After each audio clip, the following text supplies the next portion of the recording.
Well, it's time once again for an orchard ramble. It is July 19th, I believe, Friday.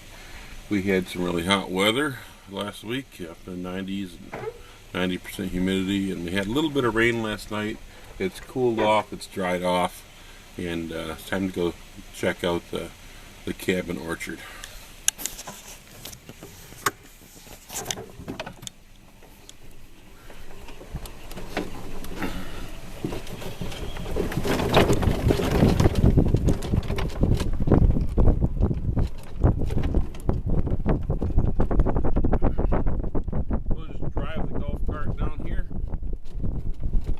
Woods.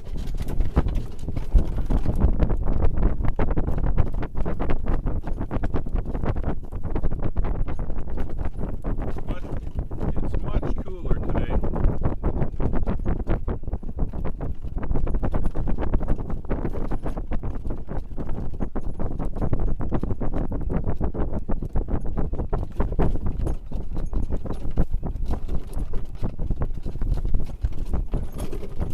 Oh, that's a lumpy trail.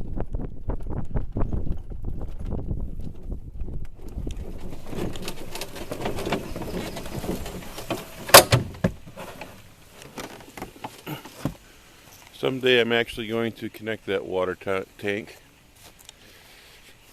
Okay, over here, let's see the richelieu's. They're coming pretty good. You know what? That's a little bit tight. The deer are probably going to get most of these apples on these outer limbs anyway. This is probably my largest apples. Look at that, already a bad spot in that apple.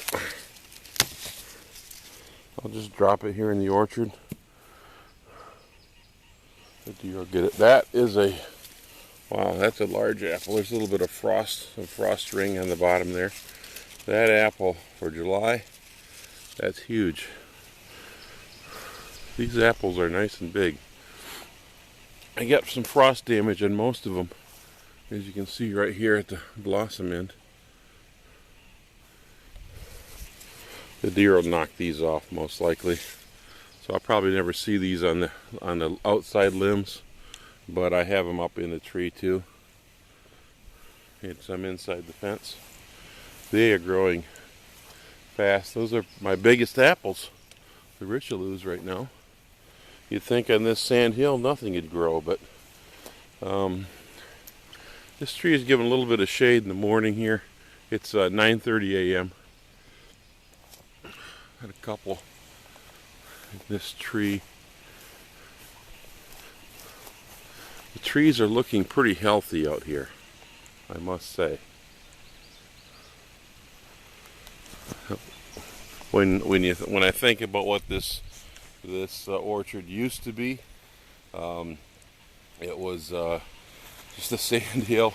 The only thing that grew out here was some moss, some ferns, a bunch of briars, and now with a bunch of fertilizer and watering.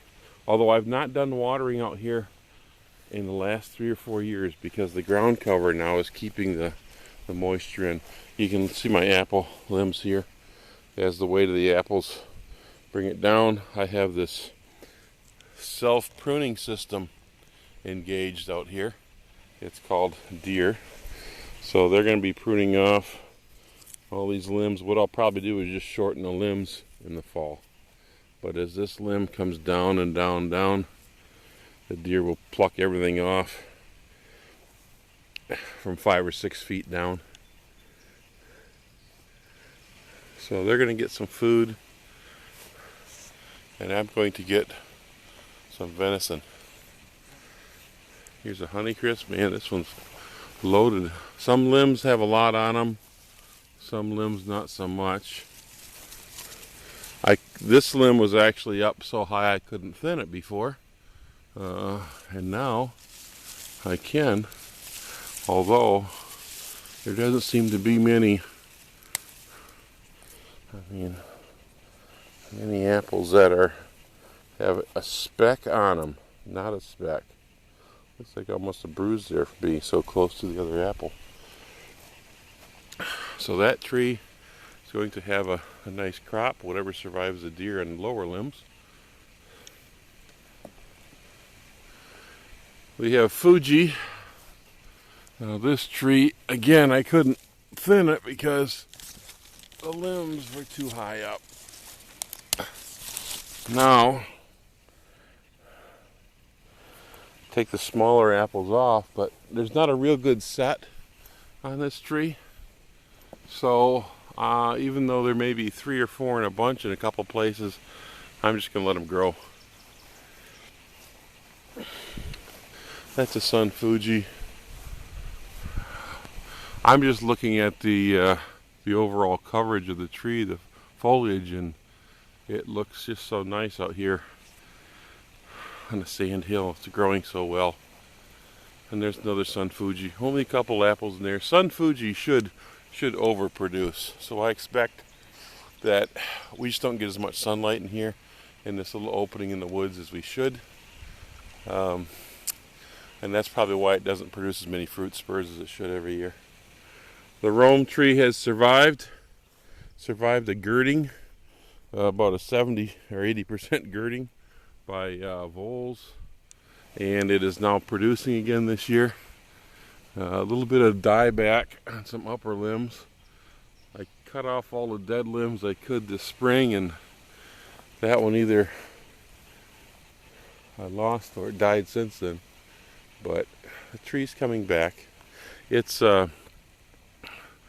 Rome isn't, this is a spurry Rome, so it has more spurs than a normal Rome, but as you can see, it's more of a tip bearer, very open tree. Brayburn over here is, well, it's finally putting on some size. It's a slow grower though. And John Trout, let me show you. This is my Tideman's late orange. This tree inside this fence is, let's see, it was planted in 2005. So it's a good 8 years old right now, and it's about chest high to me. So I expect to get an apple from you from a Tideman's late orange, from one of those signs I sent you. Maybe I'll actually be able to taste the tree someday, the apple someday, because it doesn't look like I'm ever going to get an orange from it, or a Tideman's late orange. This is the what is this? This is a Macauan tree. So it had, I thought, a light fruit set. Some bunches of apples here and there, but a lot of limbs fairly empty. Got some damage there. There's so few apples on the tree though, although in some spots it's loaded. As they get bigger, you realize just how many apples you have. How much mass there is up there at the tree. The orchard is looking great. In a few more years, the trees I expect will grow in.